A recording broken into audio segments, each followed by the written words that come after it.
و سادات باب الاولیاء پیر طریقت رہبر شریعت الحاج پیر سید محمود ذوالقرنین شاہ صاحب عالی کاروی المعروف حضرت پیر سید غلام نصیر شاہ صاحب عالی کاروی دعوت برکات عالیہ دیگر سجادہ شریف اقامہ شریف کی سب سے بڑی خدا قصر آٹھواں شرح سال کا مدینہ الاولیاء بابا جی چھوٹی والی سرکار رحمۃ اللہ تعالی، بابا جی محمود شاہ سرکار رحمۃ اللہ تعالی، بابا جی اکبر شاہ سرکار رحمۃ اللہ تعالی اور سید الحقیق چاند کی سرکار رحمۃ اللہ تعالی۔ واجب الکرام بزرگوں اور دوستوں پیاروں، اللہ تعالیٰ کا لاکھ لاکھ شکر ہے کہ اللہ تعالیٰ نے آج ہمیں خوشیوں بھرا دن دیکھنا نصیب ہے۔ میری طرف سے اور پیر صاحب کی جانب سے اور انجمن خدام الوسیات و بابا چھوٹی والی سرکار کے غلامان کی طرف سے تمامی احباب کو ان کے عطا کرائے سے دعا مبارک، اور جہاں تک آواز پہنچ رہی ہے اہل علاقہ کو بھی عید مبارک۔ حضرات محترم، اگر ہم اپنے ارد گرد نظر دلائیں تو ہم دیکھتے ہیں کہ وہ حضرات جو ہمارے پاس پچھلی عید میں موجود تھے آج موجود نہیں ہے، کیونکہ یہ دنیا جو ہے عارضی زندگی ہے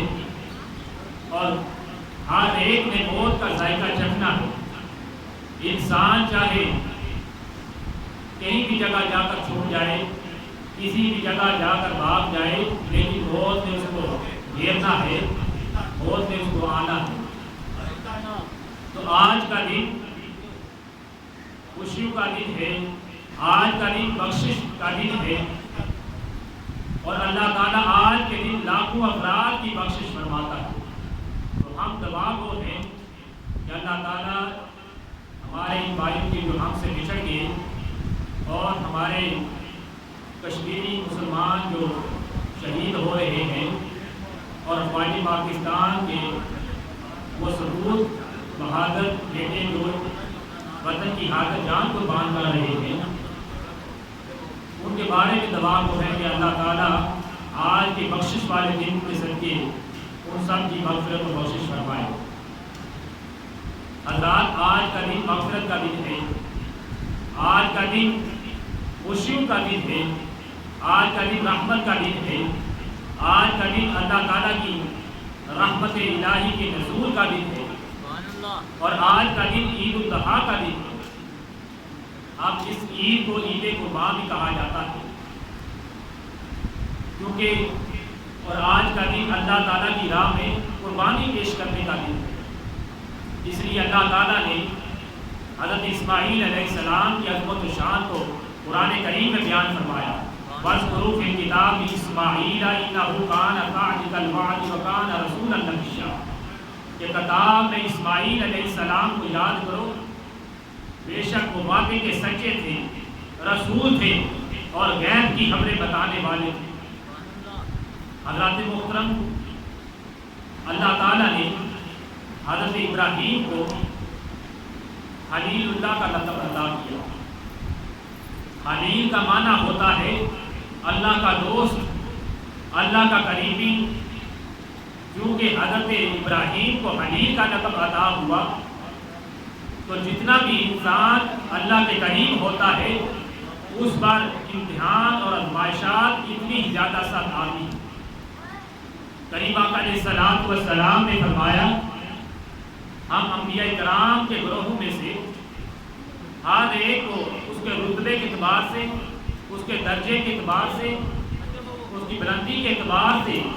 امتحانات کے صورتوں میں ڈالا جاتا ہے۔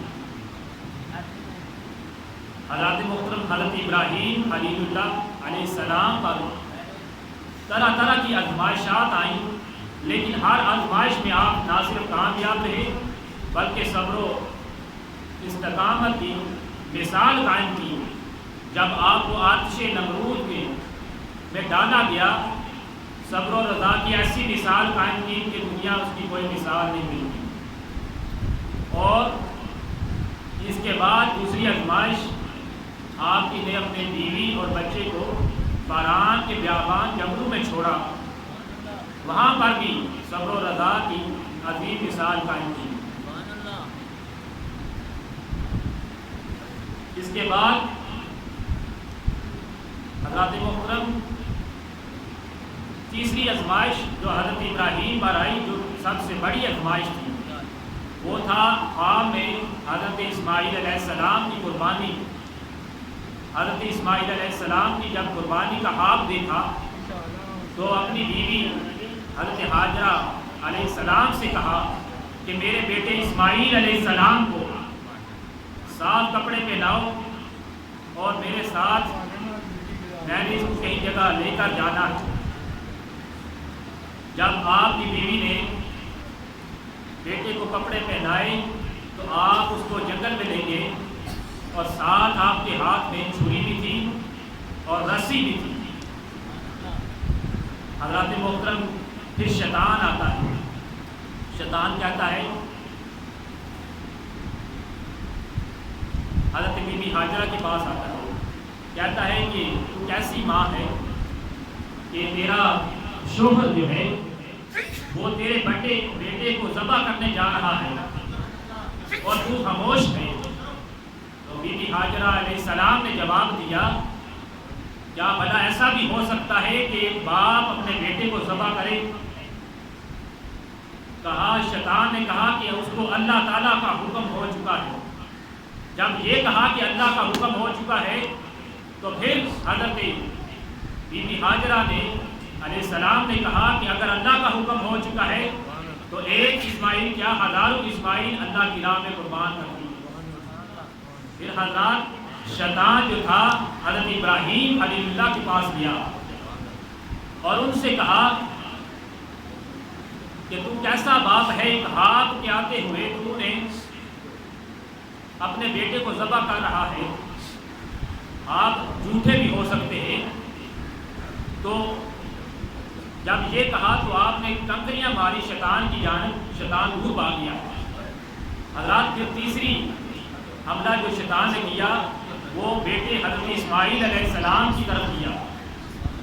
حضرت اسماعیل علیہ السلام کو شیطان نے کہا، تو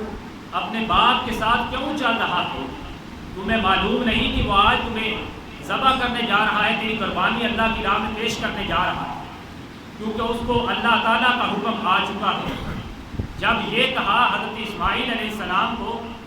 کہ ان کو اللہ کا حکم آ چکا ہے، تو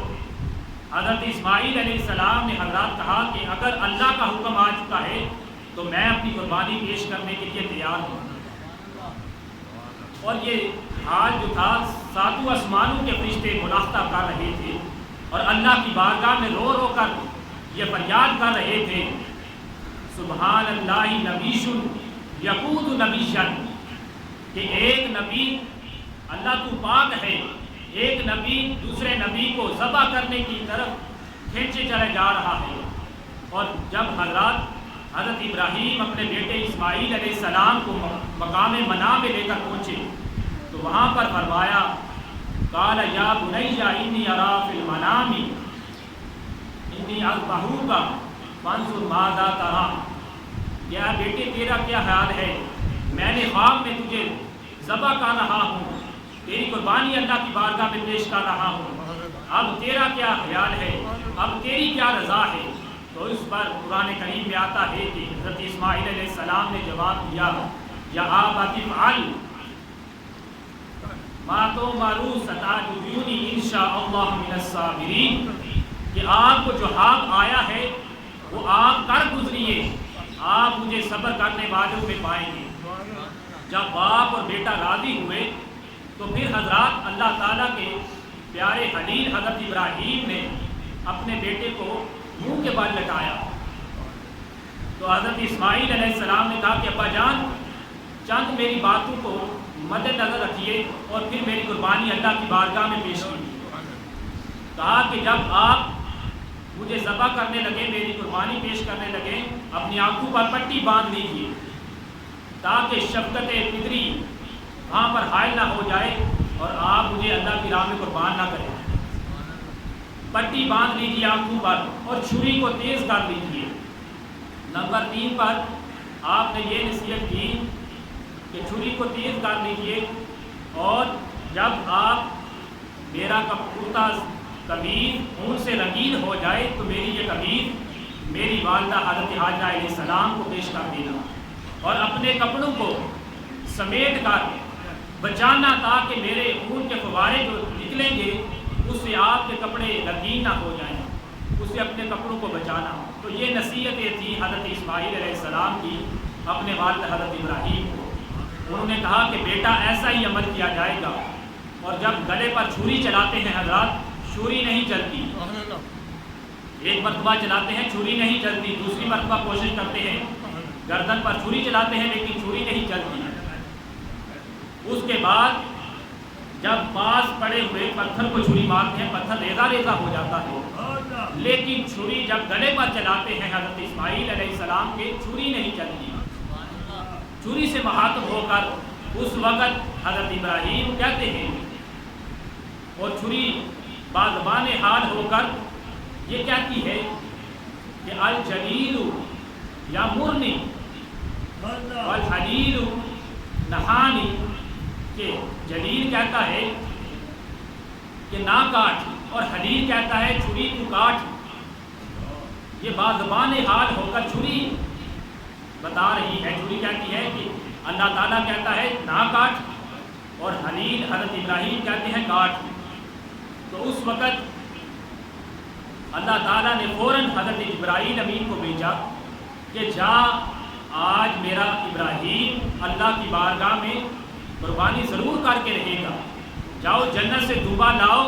اور حضرت اسماعیل علیہ السلام کو نیچے سے نکال کر دمبے کو نیچے رکھ دو تاکہ حضرت ابراہیم اللہ کی راہ میں قربانی پیش کر سکیں۔ جب جبرائیل امین حضرات جنت سے دمبا لائے، اسماعیل علیہ السلام کو نیچے سے نکالا، دمبا جب نیچے حضرت ابراہیم کی چھری کے نیچے رکھا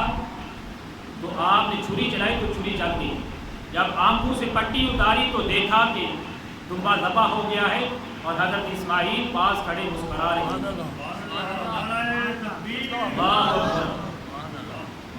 تو قرآن کریم میں پھر آتا ہے کہ اے ابراہیم علیہ السلام، ہم نے آپ کی قربانی کو قبول فرما لیا، بے شک یہ بڑا سخت امتحان تھا، آپ اس میں کامیاب ہوئے، اور ہم نے اس کی جگہ ذبیحہ ایک دمبا لا دیا، اور ہم نے یہ بات بعد میں آنے والوں کے لیے ان کے سامنے رکھ۔ اور قربانی اس وقت سے لے کر اللہ تعالیٰ نے امت محمدیہ صلی اللہ علیہ وآلہ وسلم پر جو استطاعت رکھتا ہو اس پر قربانی واجب کر دی ہے، کیونکہ حضور نے بھی مشکاہ شریف کی حدیث پاک میں آتا ہے کہ قال رسول اللہ صلی اللہ علیہ وآلہ وسلم من کان لہ ساعۃ فلم یضحی ولا یقربن مصلنا، کہ حضور علیہ السلام نے فرمایا کہ جو شخص مالی وسعت و استطاعت نہ رکھتا ہو، وسعت و استطاعت رکھنے کے باوجود قربانی نہ کرے، وہ میری عیدگاہ کی جانب نہ آئے۔ پھر حضور کی حدیث پاک موجود ہے کہ آپ نے فرمایا جو شخص قربانی کرتا ہے، جو شخص نماز عید الاضحیٰ ادا کرتا ہے وہ ہم میں سے ہے، جو غنی ہوتا ہے قربانی نہیں کرتا وہ ہم میں سے نہیں۔ حضور کی حدیث پاک درت الناصحین کتاب کا نام ہے، اس میں موجود ہے، کریم آقا علیہ الصلوۃ والسلام نے فرمایا من کان لہ ساعۃ فلم یضحی فلیقل ان شاء یہودیا و ان شاء نصرانیا،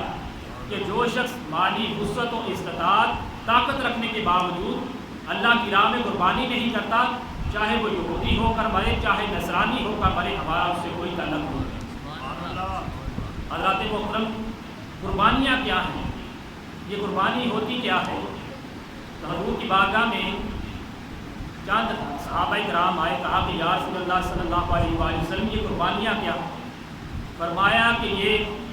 سنت ابیکم ابراہیم،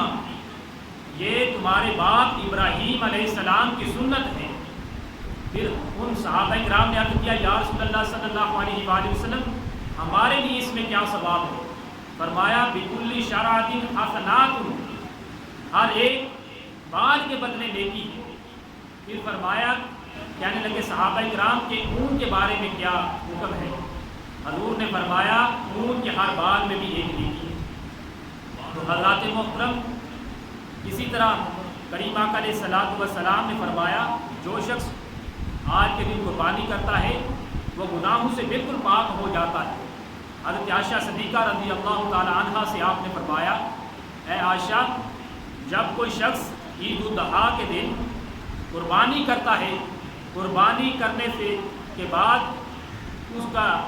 جو بکرا ہوتا ہے یا دمبا ہوتا ہے یا بیل ہوتا ہے اس کا خون بعد میں زمین پہ گرتا ہے، لیکن جو میری امت کا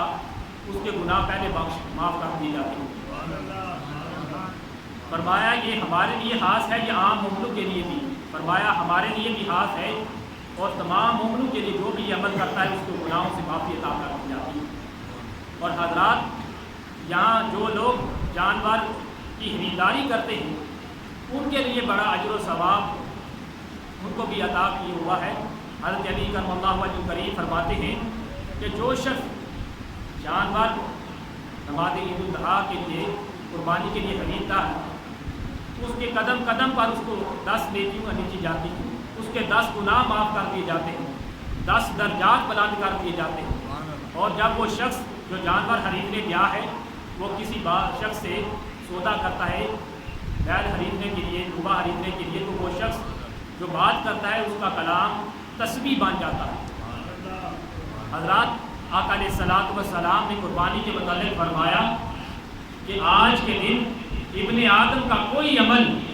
اللہ کی بارگاہ میں سوائے قربانی کے کوئی قبول نہیں ہوتا، کیونکہ قربانی کے خون کا قطرہ زمین میں بعد میں گرتا ہے، امتی کے پہلے گناہ بخش دیے جاتے ہیں اور وہ قربانی اللہ کی بارگاہ میں سب سے پہلے مقبولیت کے درجے پر پہنچ جاتی ہے۔ حضرات محترم اسی طرح اللہ کے بڑے ولی تھے، ان کا ایک بڑا بھائی حضرت احمد بن اسحاق رحمۃ اللہ تعالیٰ علیہ، بڑے اللہ کے ولی، آپ کا بڑا بھائی بڑا محتاج تھا، کمزور تھا، تو آپ نے ہر قربانی دینے کے لیے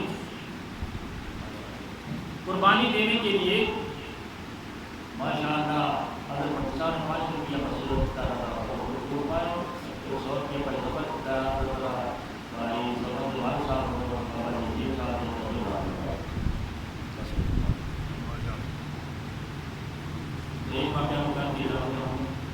کہ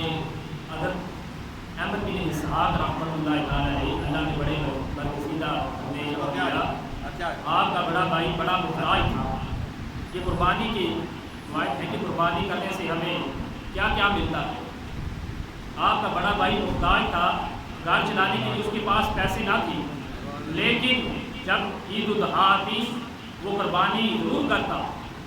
تھوڑا عرصہ گزرا، بیمار ہو گئے، وفات پا گئے، تو آپ کے بھائی حضرت احمد بن اسحاق نے آپ کو دیکھا کہ آپ گھوڑے پر موجود ہیں، ان کے بڑے بھائی، اور ان کے آگے پیچھے بھی گھوڑے موجود ہیں۔ پوچھا کہ اللہ تعالیٰ نے تمہارے ساتھ کیا سلوک کیا ہے؟ حضرت احمد بن اسحاق رحمۃ اللہ تعالیٰ علیہ کے بڑے بھائی کہنے لگے کہ میں نے ایک فقیر بڑھیا کو 1 درہم اللہ کی رضا کے لیے دیا تھا، اس کی وجہ سے میں بخشا گیا، اور جس گھوڑے پر بیٹھا ہوا ہوں یہ گھوڑا میری قربانی ہے، اور پہلی قربانی ہے جو میں نے دی تھی دنیا میں، اور جو میرے آگے پیچھے گھوڑے دوڑ رہے ہیں یہ بھی میری قربانیاں تھیں جو میں نے دنیا میں دی تھی۔ اور جو شخص حضرات استطاعت نہ رکھتا ہو، طاقت نہ رکھتا ہو،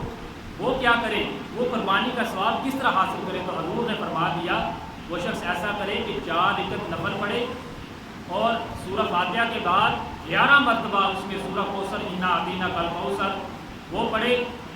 پھر دعا کرے تو اللہ تعالیٰ اس کی نامہ اعمال میں 60 قربانیوں کا ثواب لکھ دے گا۔ تو اللہ تعالیٰ سے دعا ہے اللہ تعالیٰ ہمیں خالصتاً اللہ کی رضا کے لیے آج قربانی کرنے کی توفیق عطا فرمائے، قربانی کو قبول فرمائے، اور ہمارے کشمیری بھائیوں پر جو ظلم و ستم ہو رہے ہیں اللہ تعالیٰ ان کو نجات عطا فرمائے، اور ہمیں سے عالمین صلی اللہ علیہ وسلم